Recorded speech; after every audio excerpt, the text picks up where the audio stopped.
Good evening, good morning, good afternoon, good whatever it is, wherever you are, whoever you are, ladies, gentlemen, good evening, and good oh morning, my good afternoon, God, good am I whatever loud it is, on my own wherever voice. you are, whoever you are, ladies, gentlemen, good evening, and good oh morning, my good God, I've got God, all am of I them. loud on my own Wherever you voice. are, Super whoever you are. So let's see. Let's turn off Twitch. There we go. And we'll turn off YouTube. That must have been where the other sound is coming from.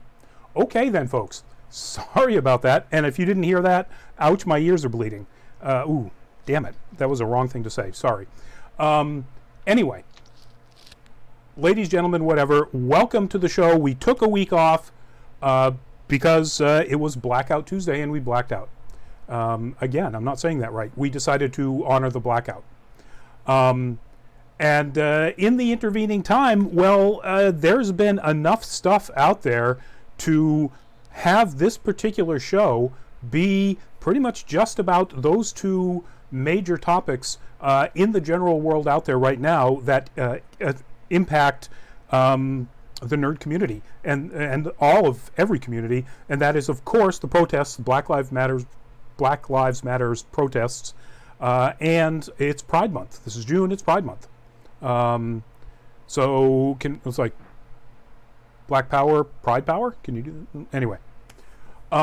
So this is a special show. I can't guarantee that we're going to be able to maintain that particular focus for more than 1 week because we were off for 2 weeks.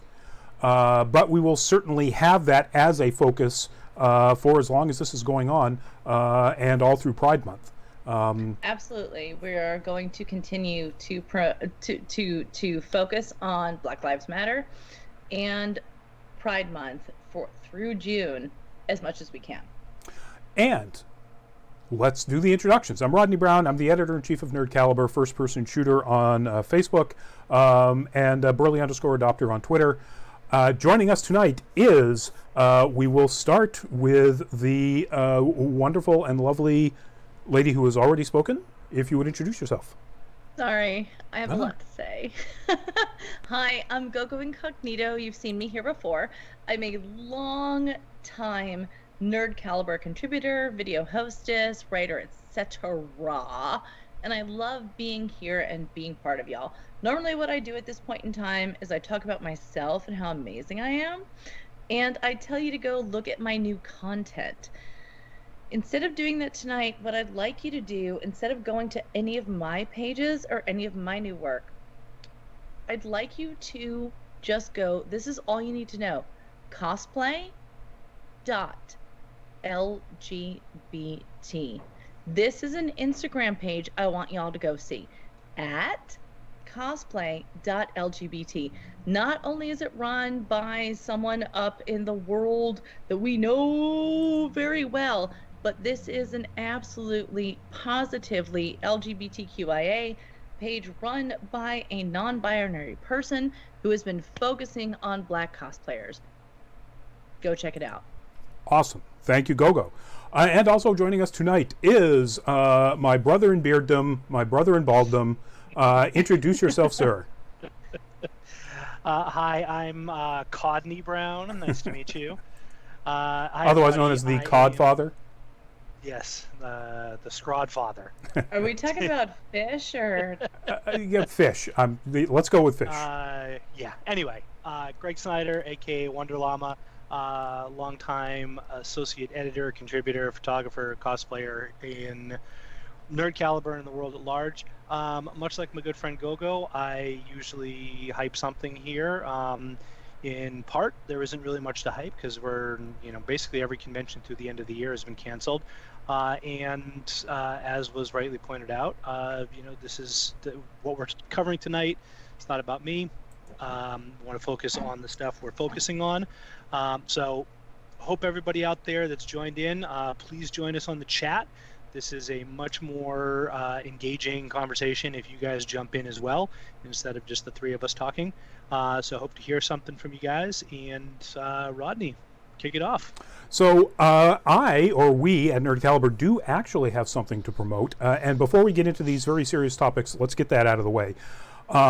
We are partnering with the Covenator, with Pat Covey, the hardest working man in cosplay contests, to present to you the Summer Cosplay Contest Series.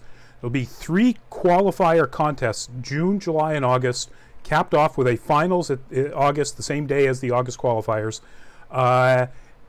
50 people per contest can enter. We will have expert judges.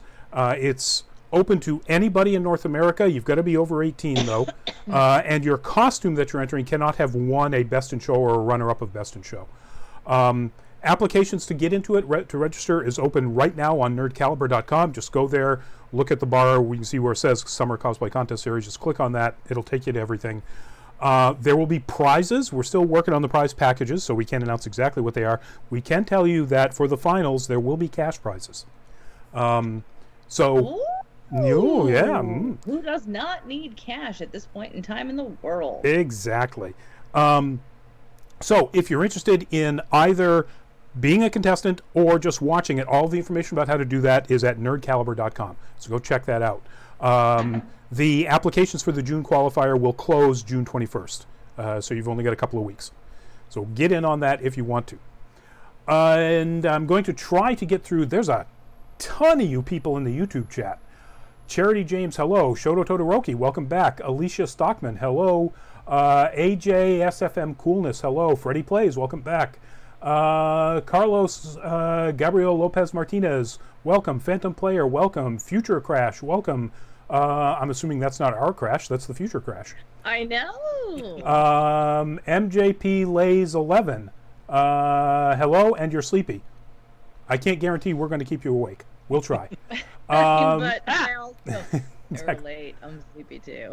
Morgiana 123, hello. Adam Lambs, hello. Bonnie the Bunny, hello. Shadow Bonnie the Anonymous, hello. A lot of Bonnies. Alicia Moran, hello. Athena Rivas, hello. It won't load. Hopefully it's loaded for you. I can say that it's super slow on Facebook. I'm looking at our Facebook Live and it's really slow. Twitch is doing okay, and YouTube is right up there. Shadow Bunny, I got you already. Shadow Bunny. Who else? Who haven't I said hello to yet? Who's still in the chat? Shadow Bunny. But one thing, my channel. You can show that. It held one of your comments, Shadow Bunny. Maybe it didn't like you saying your channel was trash. But yeah, that's your opinion. It's your opinion. Conspiracy. Art Gotcha Gal, hello, and welcome back to you. You're saying welcome back to us. Oh, Charity. Okay, Future Crash. Got you. Estefania Dorada, your message is being held, and I don't know what it is. So I'm going to hide it. Throw out for our friend from Brazil, boa noite. And that is Estefania, so maybe that's what you said. I don't know. Well, you know what? I'm good. There we go. I'll show it because I don't know. Sarah Stone, welcome to the show, and the shocking Jolteon, welcome to the show. I love it. Appropriate. Exactly. Barbara Barb, welcome to the show. And why did it hide Black Lives Matter? Come on, YouTube. Get with it. That's the whole point of the show. Well, half the point of the show. All right. I think I've got everybody. Black Lives Matter. There are so many people in that chat. It might be tough for me to get to your question. Things are going through there pretty quickly, so I'll try. But let's start right off. And our first topic is, since this is Pride Month, it's about Batwoman and the latest news and one rumor that's coming out from the CW show. We talked about this the last time we were on, that Ruby Rose is leaving the show. Since then, what has come out is apparently CW is planning on changing the character who is going to be wearing the Batwoman costume in the show to not be Kate Kane, the character from the actual comic book series. They won't be recasting a Kate Kane. They're going to be introducing a new character, Ryan Wilder. Now, big plus here. They are committing to casting a lesbian or LGBTQ actor in this role. So that commitment they had made when they first announced the series isn't going away. But I don't know about you folks. I'm a little iffy on the idea of. I think I'd rather see them just recast it. I mean, I read the synopsis of what this new character will be, and it's so far away from who Batwoman is. Yeah. It's and I don't want to do any spoilers, but this is out there, y'all. You just have to click and see. I'm not saying anything, but it's like, and I'm paraphrasing. It's like, she lived a life of crime, running drugs and doing bad things, and all that voice and all that stuff, and then Batwoman. It's like, why? Right. Okay, I mean, Ruby Rose, there was definitely some issues there, and it seemed like they parted on good terms, and then maybe they didn't. That's not the point. The point is, instead of recasting a Kate Kane and I don't know, learning from it, doing it better, or even they could have wooed her back and been like, whatever bad things happen, we're gonna fix it. Instead, it's like, we're gonna redo everything, and it's like, that's not even Batwoman. You're just making it up as you go along. Yep. It's also, I mean, who knows? This is a casting call. It says it was deleted. So who knows whether there was pushback enough that they said maybe not a great idea. But I just read the the typical blurb that they put in casting calls that are just buzzwords, and you've got drug runner dodging the police, masking her pain with bad habits, a girl who would still milk for an alley cat and kill you with her bare hands. And they're saying, girl, come on, the most dangerous type of fighter. Stop it. And then, okay, so there's all of that, and then she's an out lesbian. That just smacks of like this conscious or unconscious bias of, well, she's a lesbian, but let's make her dangerous and not quite as okay. What it says to me is it's like a dude male writer room that's like generic, bad woman. There's none of the complexity of Kate Kane. None of it. Savable. And then wait, we could put this little mini paragraph of like generic bad girl into, okay, that's what we're gonna do. That's gonna be Batwoman. It's like, that's dumb. So now, at your point to maybe trying to entice Ruby Rose, one speculation that I've heard from supposedly from somebody inside is that Ruby Rose was done with this. That after the accident that was, got her hurt, the last few episodes that she filmed, she was clearly not in it, and it was as much a decision on her part to leave because she wasn't happy with the show. And as much as it was anything else. But then there's this one rumor that just showed up late today from one website with one inside source. They named the guy, which is really surprising. That in the upcoming season, when they do finally get around to doing this new Batwoman, they're going to actually kill off the Kate Kane character. Again, rumor. Somebody who supposedly knows. If that's the case, then that absolutely puts the lid on the coffin for Ruby Rose ever coming back. May she go on to do other things that she's happy with. Yep. Yeah, I don't see.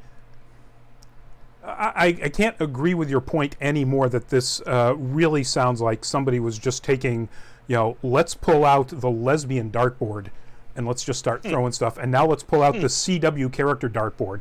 No, that's exactly what I mean. Like, I don't even see, as a queer person, like, I don't even see, like, any, like, queerness in this dartboard or this checkpoints. This isn't, like, some kind of, like, weird, like, Kinsey scale or something. This is literally, like, dude bro writer's room of like, Yeah. let's rate a woman who rebels or finds salvation. Like, y'all. You know what? It's like if the male gaze was a 1-paragraph casting call.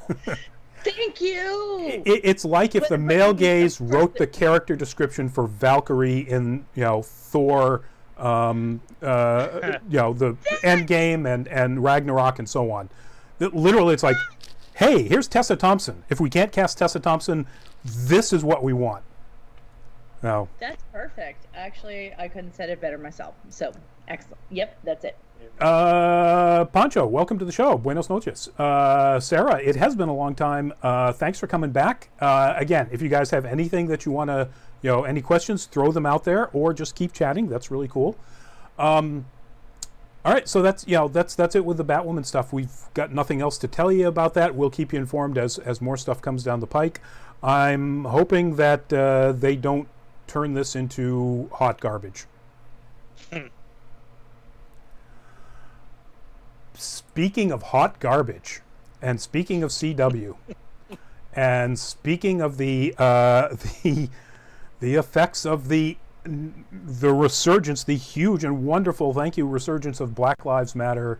That right there is the actor who plays Elongated Man, Ralph Dibny, on the CW's The Flash, and some crossover into Legends of Tomorrow and some of the other stuff.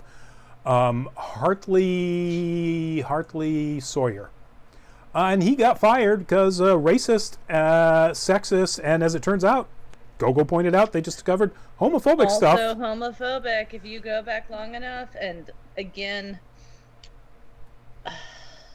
maybe homophobic. I mean, it's Pride Month, so Yeah. how would you leave out homophobic? Also, it's life. How would you leave out homophobic? But they're there. Well, my guess is that when this the article that I'm basing this on was posted, his homophobic tweets, and this is all about tweets that he's put out at the earliest, I think, 3 years ago, and possibly either newer or later. Right. The homophobic tweets do go back further, but they're there. Yeah. So this guy's been putting all of this misogynistic, homophobic, and racist stuff out there on his Twitter while he's been one of the linchpin secondary characters on The Flash for 3 years. And they fired his butt. The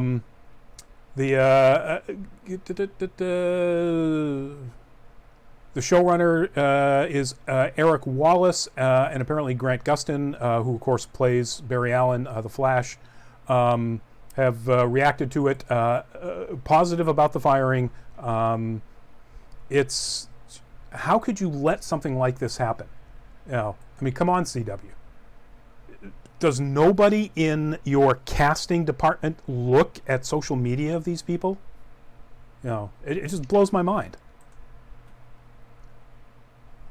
Nobody loves Elongated Man. No, no, bye, dude, bye. Also, someone said to me recently, you go back long enough in somebody's tweets, if they've been on Twitter long enough, you're gonna find something offensive, and it's like, but there's the difference between somebody being like, an old lady pulled in front of me and she cut me off, versus being racist, homophobic, misogynistic, anti-trans, etc. There's degrees of shit that people can say. And this is something that comes up all the time, is can somebody who, when they find these tweets or these statements that are 10 years old, 12 years old, 5 years old, and be like, oh, they atoned.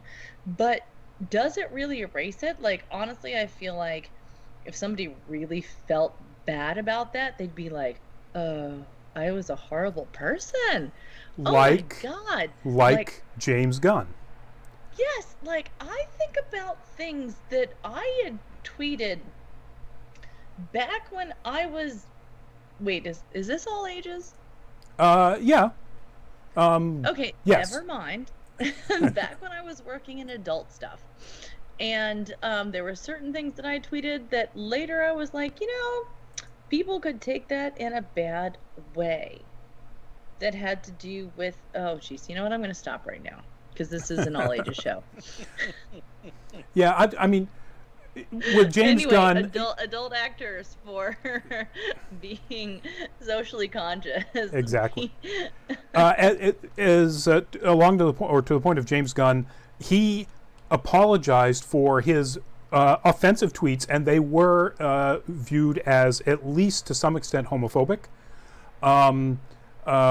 Back years before the controversy came about, when this right-wing group discovered his tweets, dropped them on Disney's doorstep, and Disney automatically just fired him without looking at the fact that he had, in the intervening time, pointed them out himself and said, "Oh my God, I was awful. I've learned so much since then." He pointed out how awful he was. He made the apologies for it long before this ever came up. Hartley Sawyer didn't. So one has to assume that, this is where his mind is right now. Yeah. You have to care. Even, again, yeah, no. You have to care, you have to think about the person you were. These should be the things that, like, when you're about to go to sleep and you wake up and go like that, and you go back and fix it. And if you want to dirty delete it, that's fine. If you want to get rid of it and be like, I don't want this on my conscience, I want to get rid of it, I'm a better person, I'm a different person, that's fine. And if you want to keep it up there or even bring it to the surface and readdress it, then that's even someone with stronger grit. So let's come back here in a year and see what's changed. I mean, it's hard because you read Instagram posts that people who have been in exactly the scenario they read, and obviously some of them are completely tone deaf. There's a lot of people who apologize, but I'm rereading this, and on paper it looks like he genuinely feels terrible. I have no idea whether it's because he caused other people pain or because he's upset that he got called out and fired. But it could be a genuine tipping point for somebody. Hopefully, maybe a year from now we have a conversation where it's, hey, remember that guy Hartley Sawyer a year ago we were talking about? Well, he's done this, and this since then. He turned out to be a pretty good dude after all, and now he's starring on some new show. Yeah. I hope that's the case. I do too. I think it's going to take a little bit more than a year for that to happen, and he's got to show that he's put in the effort to make the change. Sure. I've realized that I've been ignoring Facebook chat because it turns out there's actually a lot of activity there. My partner, the founder of Nerd Caliber, is on there as Nerd Caliber. So Manny, how you doing? That was me. Oh, that was you? Okay, never mind. Well, Greg, how you doing? Somi, hey. Welcome to the chat. Utsav, welcome. I heard somebody say hi, Matches. But I don't see any chats from Matches. I don't know what happened. He was on. I saw Matches. He said hello, and then he's not here. So maybe he had to run and stop some crime. Batman does that. He just disappears and you can't see him again. Covey / Popcorn, welcome. William Rosato, welcome to the chat. Utsav, regarding Batwoman, new character doesn't matter. Their writing has been all over the place. I agree 100%. That is not in the CW universe, which is up and down like crazy in any way. Batwoman, that particular series, has been up and down like crazy as far as quality of writing. But so we are going to stretch out a little bit away from just nerd stuff, because the impact of all of this is just rippling through all branches of the entertainment world. And it's kind of amazing, and we want to just hit on a few of these, real quickly. That white guy with the stage lights behind him is Alexander Andrews, and surprise, surprise, he was the CEO and co-founder of Second City, And if you don't know what Second City is, I'm sorry, Andrew Alexander. I've got his name backwards. Second City is pretty much the primary, I would say at least 50% source of every funny person on Saturday Night Live or most of the writers on the comedy shows you like for the last 40 years.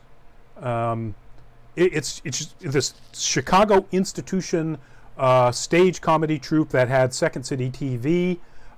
It was just huge influence in the comedy world for decades and decades. And as it turns out, the CEO and co-founder was, accused credibly by a whole lot of people of being, racist and engaging in sexual misconduct. So he quit. Who knows how that's going to play out, whether or not there are lawsuits there or actual criminal suits. But the people who have been through the Second City mill are coming out of the woodwork. Chris Redd on SNL, Sam Richardson on Veep, writers on Late Night with Seth Meyers, Space Force. Just there's a lot of them out there. Alongside him, that is a obviously lovely individual named Craig Gore. Craig Gore is a fairly well-known writer in Hollywood who is and producer who was going to be the executive producer of a new Law and Order spinoff, the one that's starring Chris Maloney. Love. Chris Maloney is amazing, can do anything, can't do anything wrong, except to some extent be involved in a show in which one of the head writers and producers posted this image of himself, which is bad enough, but what is worse is the comments down below where he talks about how he is going to just start shooting any looter that comes near his house, because his house is fairly close to Sunset Boulevard in LA. Wait, this isn't Chris Maloney, right? No, this is Craig Gore, the producer. Maloney is yeah, no. As far as I know, Maloney is not involved in this at all. So this guy got fired not only by the show, not only by Dick Wolf, who's the executive producer of all this Law and Order stuff, but by his own representation company. His agency, Paradigm, booted his ass right out the door. And I saw this when it hit, and you can't read too much emotion into people's words when they're just issuing a press release type statement.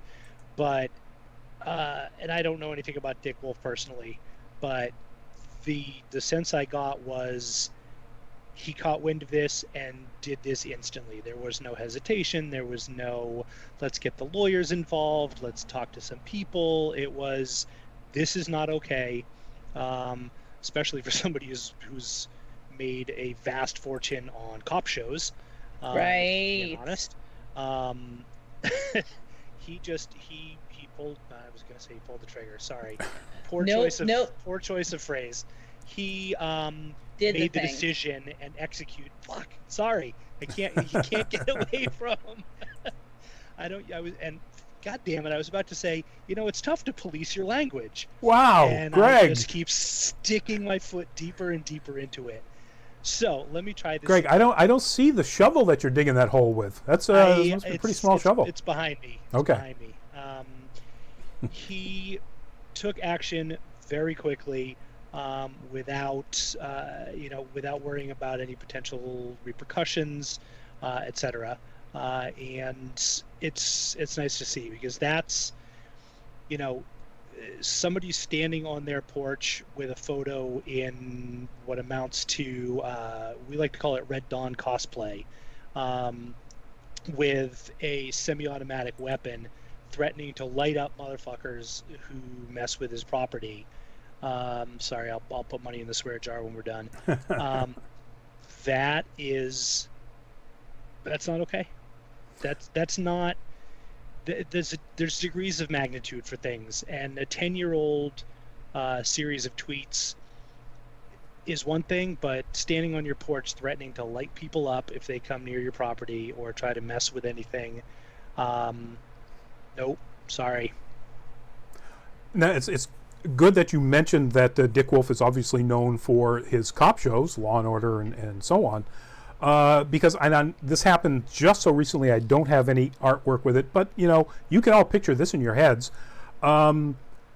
Just a couple of hours ago, I saw the news that Paramount Network, which has been running the ride-along show Cops for the last 6 years, after Fox dropped it for 12 years or whatever it had it, has canceled the show. Bye Cops show. Bye. Now, the other show that is in syndication, I believe, called Live PD, is under consideration as to whether or not its producers will want to continue with it. And I would assume that you've heard, if you're paying attention to the news, that Live PD actually has footage of the murder of a black man in Austin back in 2019. Wait, they're gonna show this? No, Wait, but they announced once the news came out that this had happened and it was under investigation, and it came up to the fore because of all of the stuff going around right now about George Floyd's murder. Live PD put out the fact that happened while they were filming an episode, and so they have all of this on footage of the officer pulling somebody over who was trying to evade a ticket for a broken taillight. So he went on a 40-minute high-speed car chase, and he did crash into various vehicles. It was a dangerous chase. So they pulled him out of the car. He is telling the police that he has congestive heart failure and he can't breathe while they have him on his belly and are kneeling on his back, and he dies. And Live PD has all of this on video. You can see the video if you just Google it. It's there. It's out there already now. Shadow Bonnie has to go. Bye, Shadow Bonnie. But even with all of that, the show producers of Live PD are considering whether or not they want to continue with yet another cop-like or cops-like ride-along, basically, glad-handing wet kiss to the police departments. So no, big changes happening out there, folks. Can't be big enough. So we're getting back to celebrities, and back into the Black Lives Matter stuff. That right there is, of course, Michael B. Jordan as Eric Killmonger from Black Panther. The news is that Jordan participated in a protest over the weekend where he spoke out very, very clearly to the Hollywood intelligentsia, to the Hollywood executives, to the Hollywood power players, saying Hollywood's got to do better representation, fix this. And although he didn't say this, I'm saying this, he can't be the only one doing it. Michael B. Jordan started his own production company, and the first product that came out of that was the show Raising Jordan from the comics adaptation on Netflix. He's in it, that's him in the show, but mostly in flashback. He doesn't have a huge role, but he is the executive producer. This is his baby. And if we needed any other, proof that, the black nerd is out there, is alive and well, and is doing wonderful things, Michael B. Jordan is as nerdy an actor of any kind as we've ever seen.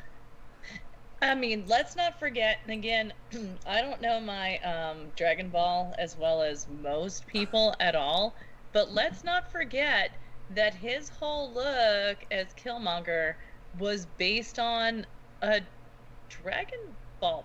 I'm not doing this right. Y'all help me. I have never heard this, so I can't help you. I'm sorry. Sure. Okay.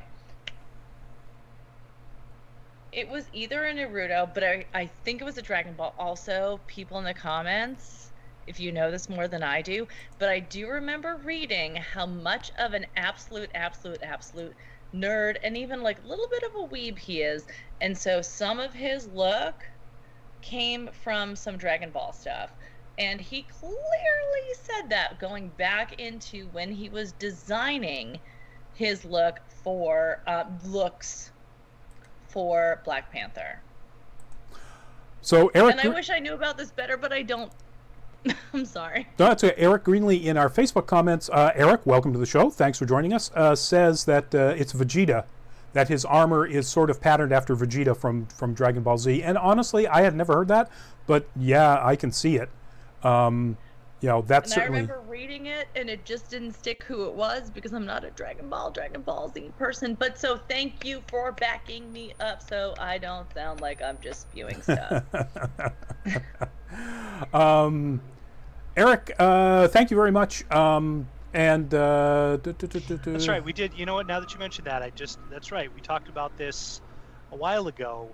That we did. We talked about it in passing. I think I was there for that. There were some strong resemblances to Vegeta. And he straight up said that this was what he was pulling from, like the shoulders and the colors and the blue and the tan and the white. I remember that. Anyway, Eric also says. Go ahead. Sorry. Go ahead. Well, Eric also says the mask looks like the were-monkey. That may be the case.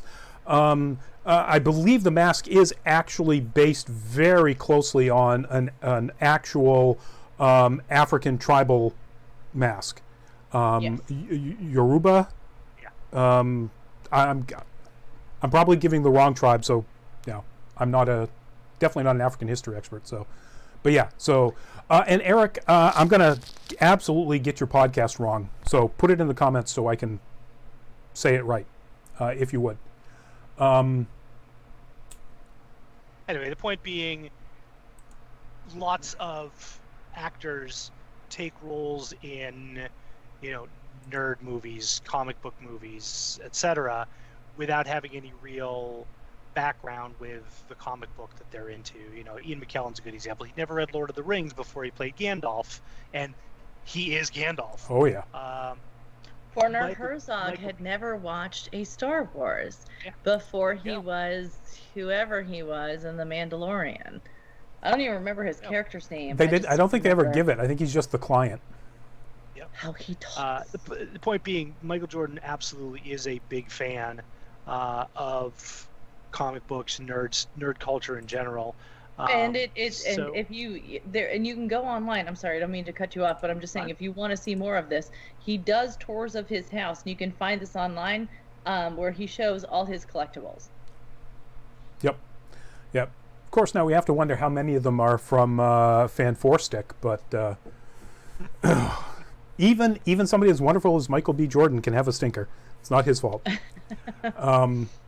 But yeah, so he's put it out there, and that other people, that he can't be the only one carrying this message, and fingers crossed that it reaches the people it needs to reach. If we can get rid of the Harvey Weinsteins, and maybe make things a lot better for women in Hollywood, and thank God for the fantastic increase in women directors lately. You just look at particularly any of the Netflix stuff. You look at any of the wonderful nerd shows and look at the percentage of female directors on those shows. It's outstanding. And writers and creators. It's funny when you said that, I immediately flashed to Russian Doll. Yep. Which was Amy Poehler and Natasha Lyonne, and a third person co-created that, whose name escapes me at the moment. But I can tell you it begins with an H because we talked about her creating a new TV series, a new nerd TV series based on. Damn it, can't remember. Anyway, I'm gonna take this just a little bit because I know I spoke earlier and I was like, I don't really want to speak because this is an all ages thing. I just want to say the same thing has happened in adult content. Yep. With changing times and how much language and visibility has changed when you instead of minorities and LGBT being some kind of like for sale punchline, and especially with POC and women, when they're taking over, it changes the dialogue completely. Mr. Krakowian, welcome back to the show. It's been a while. Freddie Plays, you're right, Black Lives Matter, and I'm not going to even recognize the other statement. We'll let people in the chat destroy you on that one. Wasn't offensive enough for me to drop you, but we'll see. You could get there. It could happen. So he's absolutely done a fantastic job with this representation and helping move the culture along in Hollywood, and let's hope that he's heard, and that not just Hollywood, but again, the adult industry, literally every industry needs to have this happen to them. And Lord knows the policing industry and the criminal justice system really, really does. All right, before we get into our last topic, which is going to be somewhat related to what we were just talking about, we're going to get into this next. Hold on. This is going to take me a second because I just realized that I did not, for some reason, create a graphic for this. So I'm going to need to really quickly bring this image up. So let's go back and talk about Michael B. Jordan for a bit. Somebody help me out here. Riff for me for a second. He's really hot. That's okay. Well, there you go. I'm sorry. There we go. It's accurate. Jump in for a second here. Luminous, thank you. He also recommended Russian Doll. It was Leslie Headland, and she was also tapped to be involved in a Star Wars series. To make, I don't recall precisely what capacity Luminous says, to make a Star Wars series, which sounds like showrunner, lead writer, director. I'm not sure which. But significant involvement, which is great to see. Yep. Anybody who has not seen that show, it's, I think actually, you know what? It's either the exact right show while we're all still sort of locked in home, or it's the worst possible show. User mileage may vary. Yes. User mileage may vary. That's an excellent way to put that, Go-Go. It is definitely a head trip. It's weirdly philosophical and deeply existential, but it's brilliantly acted. It's the tagline for that was how did they tag that? They basically made comparisons to Groundhog Day, without that like convenient little twist of, well, if Bill Murray is just a little bit less of a dick by the end of 90 minutes, everything will be okay. It did not work that way in Russian Doll whatsoever. So if you're looking for a new series, I presume it's still on Netflix. I strongly recommend it. Also, this is... go ahead. No, I don't know if we're still riffing. Nope, I'm all set. Thank you very much. I am going to say... all right, that's good. I can say what I was going to say for any other time. Okay. Eric said his podcast is It's Like a Podcast or Whatever. Thank you. It's a long enough name that I knew I was going to butcher it. Check it out, folks. It's really nerdy and fun. So I am going to invert our topics. So the Boyega is going to be next, and so the big other topic is going to be the end one. Let's continue on this upward thing. I'd like to. I think that's correct. So moving things upward, obviously on your screen right there is John Boyega, Finn from Star Wars, the main character from Attack the Block, and I can't remember the character's name. And this is him at a rally, Justice for George Floyd, Black Lives Matter rally in London. Mm-hmm. Where he was as blunt and wonderfully clear as he is on his Twitter. And if you haven't read his Twitter, boy, you need to read his Twitter. His Twitter is inspirational, and it also serves as the perfect show of that you can love the character and you can love the actor, but you have to realize that the actor is not the character. The actors have their own lives. And his life was spent for at least one long day putting his career at risk by going out with that megaphone and absolutely bluntly calling it out. There is systemic racism in criminal justice systems all throughout the world, and he was calling it out not only in the United States but in England, in Great Britain. And as he said, I may not have a job after this, but F it. That's not the exact word he used. And in response to that, Lucasfilm said, "You're our man, no matter what." Other filmmakers have come out and literally said, "We're with you. You want a job, we'll put you in a movie. What you're saying is absolutely right."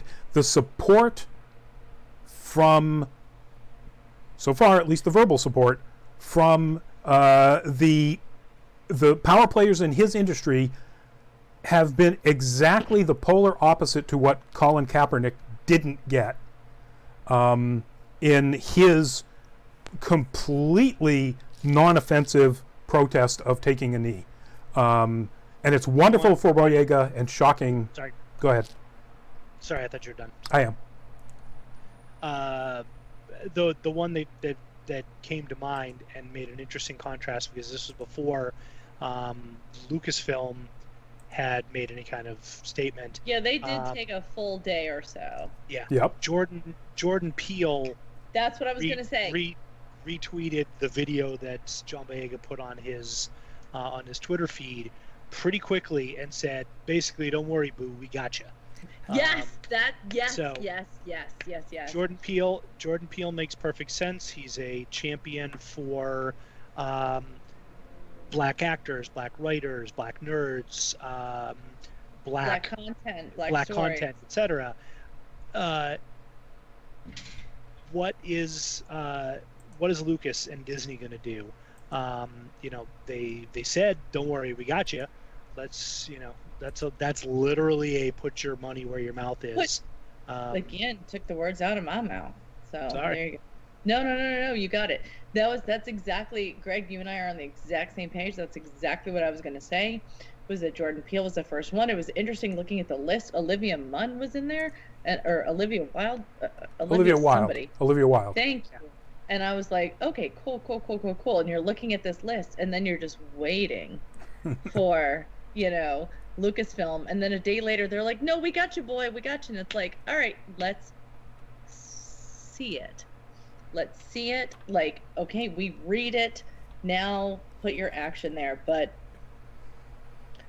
my respect, I mean, this is really what it's about. Like, if you are a fan of Star Wars, and I'm not going to go down this road yet, I could talk about this for an hour, but if you are a fan of Star Wars, you gotta think about it. It is really this is really the rebellion, and can be fun to be like, "Oh, I'm Darth Vader, I'm a Sith, the Empire," but think about it. So this is a good point to talk about what you put into comments as well, as how deep and historical nerd content representation has been. And it goes back prior to, rebellion against a police state authority in the original Star Wars. It goes all the way back to, as what you posted up, Stan Lee, talking in the late 60s about... Yeah, that was a long time ago. It's a long time ago, about how, racism and prejudice of any form is just wrong, and it has no place in certainly any nerd community and anywhere in the world. DC wasn't far behind him with their own statements, with Superman making really wonderful statements in comic, not just Stan Lee having a soapbox, but also I think Wonder Woman was in there too with some stuff. Woman was, and then the one that really nailed it for DC was the Green Lantern, Green Arrow crossover in the 70s, which was all about, there was one issue that was all about essentially Hal Jordan's white privilege and looking at what life was like for black people in underserved communities, as we used to call them back in the 70s, the ghettos, and being shocked at what he didn't know, or at least what he wasn't looking at. and that was a wonderful. This was like, I think, 1971, folks. I'm looking at this thing because I have it right here, the thing that I sent in, and like it is so, like, even the font is old school, but it just says, "Let's lay it all on the line. Bigotry and racism are among the deadliest social ills plaguing the world today." This is going back decades, but unlike a team of costume supervillains, they can't be halted with a punch in the snoot or a zap from a ray gun. The only way to destroy them is to expose them. And then it goes on. Yep. And on and on and on. Yeah.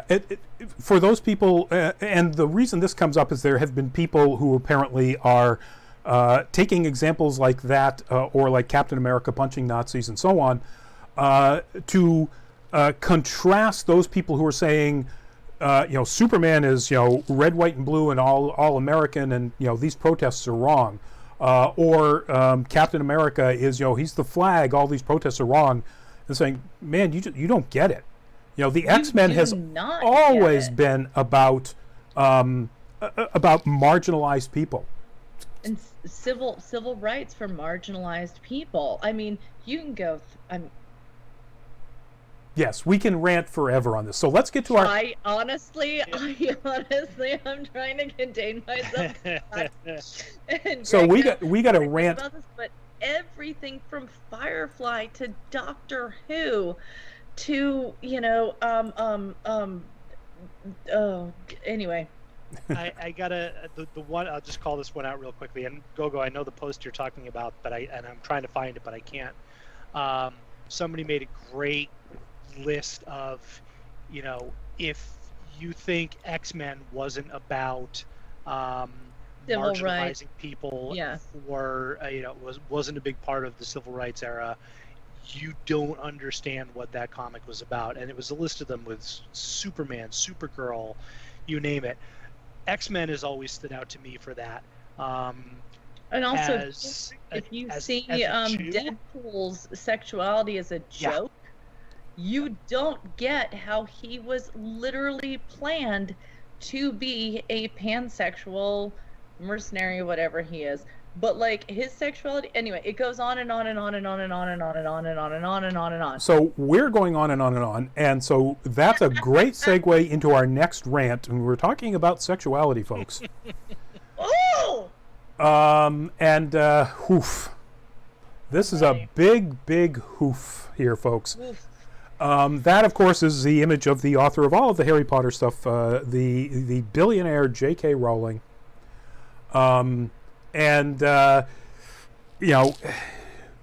Everybody loves her work, and she has been 100% adamant about not correcting her position that trans women are not, in fact, women.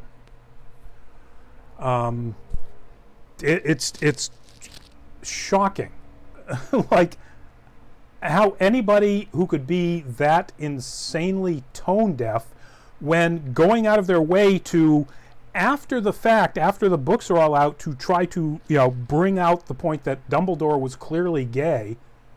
Like, okay, well, so she's an ally. Yeah, no, not really so much. So you know what? Can I throw in one quick one here? Yep. Because this is the kind of stuff that literally only comes to the surface in Twitter and Facebook. Somebody pointed out, hey, you remember that entire book where Hermione was absolutely reviled and made fun of relentlessly for trying to help a marginalized, enslaved group of house elves? Yeah, I kind of forgot that part. There's an entire book where not only is Hermione trying to help a marginalized group of characters, she's completely lambasted for it through the whole book. So, the takeaway is, try as you might, nothing matters. Yeah. So it's, if you read between the lines a little bit, that's not, a lot of this is not exactly surprising coming from J.K. Rowling. Yeah, it's absolutely sad, frankly, because I love the books. They were a huge part of my son's childhood. I enjoyed reading them to him until he was old enough that he could read them himself, the first couple of books. And then, I would read them as fast as I could because I knew we wanted to have discussions about these books. I don't know that we want to bring up the comparison. Does she rise to H.P. Lovecraft? Although I did see a joke where somebody said, if she has a cat named Tranny, then yes, she's H.P. Lovecraft.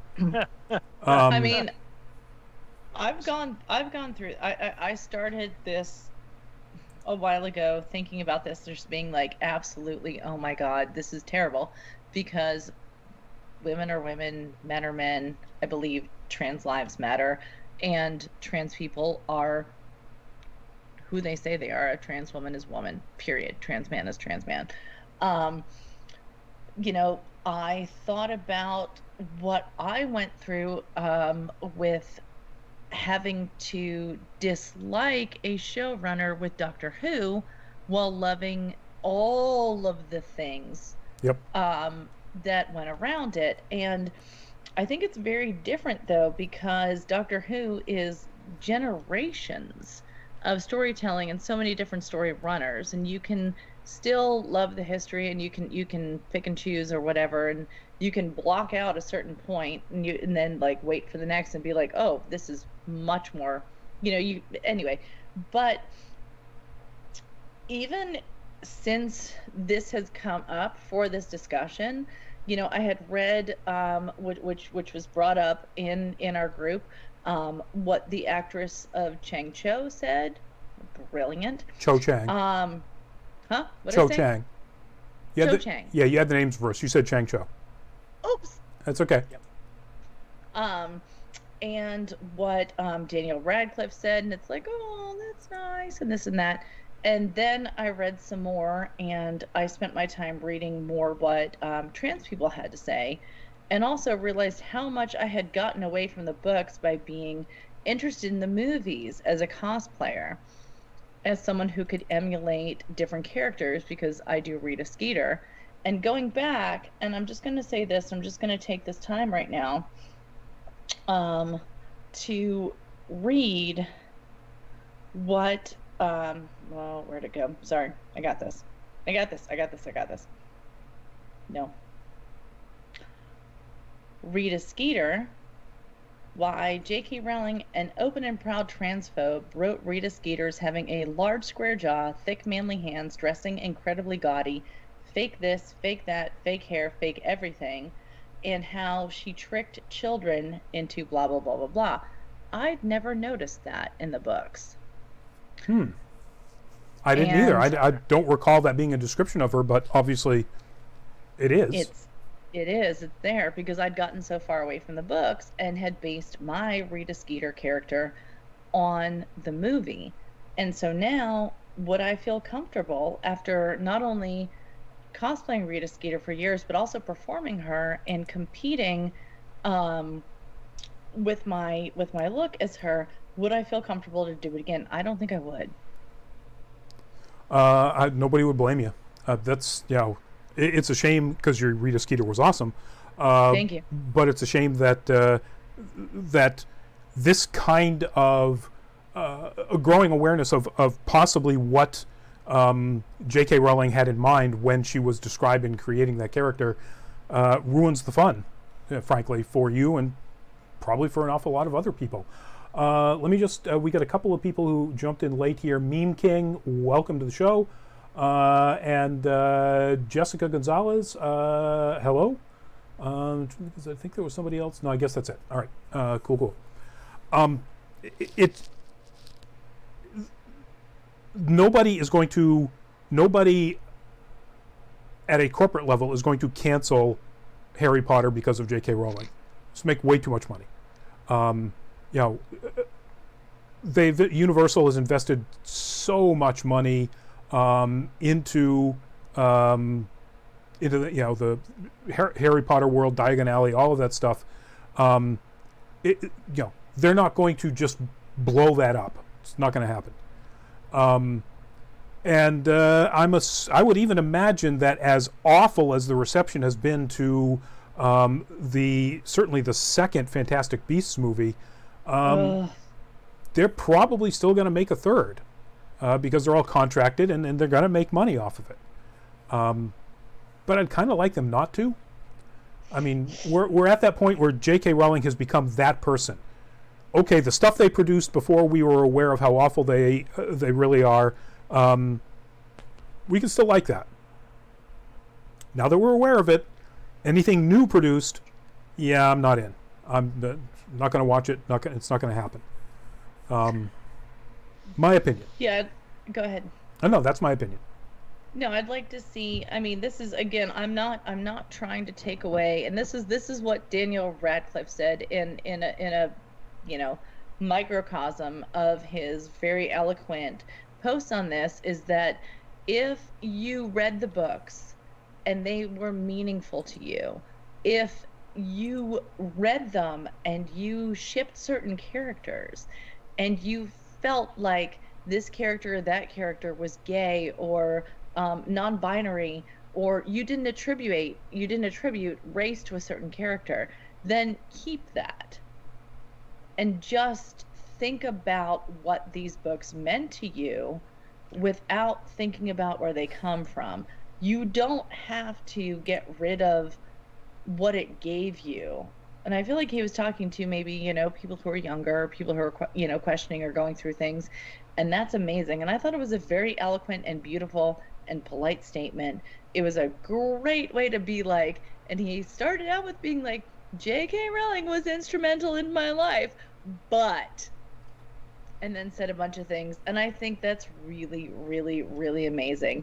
My question to myself is, if, I need to look back at the character that I've been portraying from her series for several years, and if it was written a certain way that actually mocks trans people, no, I'm not comfortable doing that anymore. I need to research that more and talk to more people and see.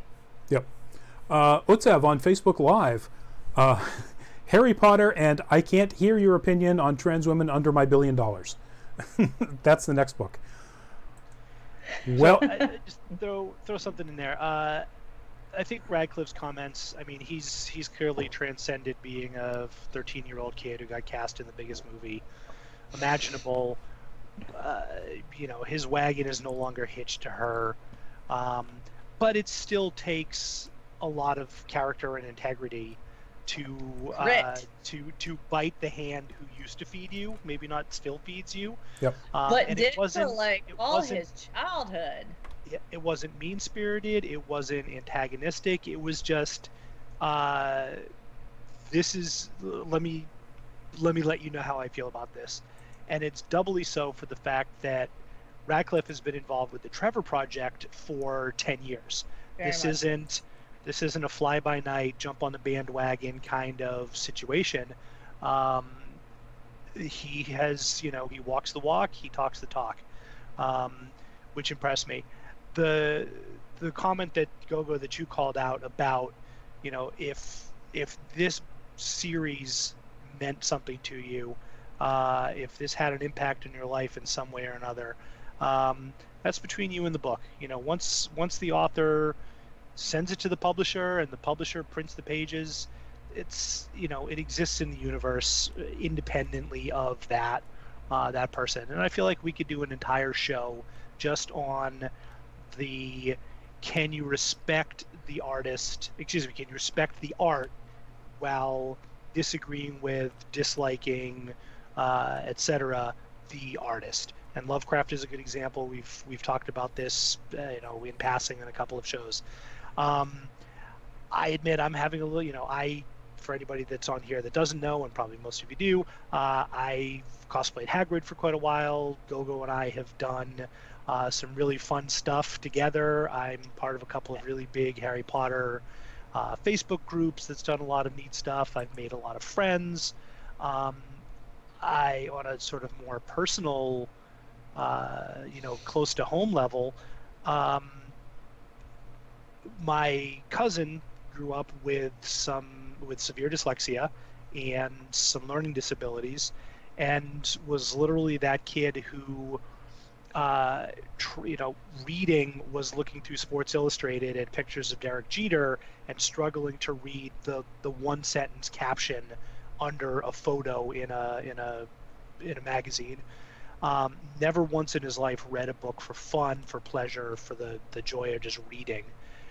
And I suggested Sorcerer's Stone, the first book. It's relatively easy reading. It's not complicated. It's not difficult language.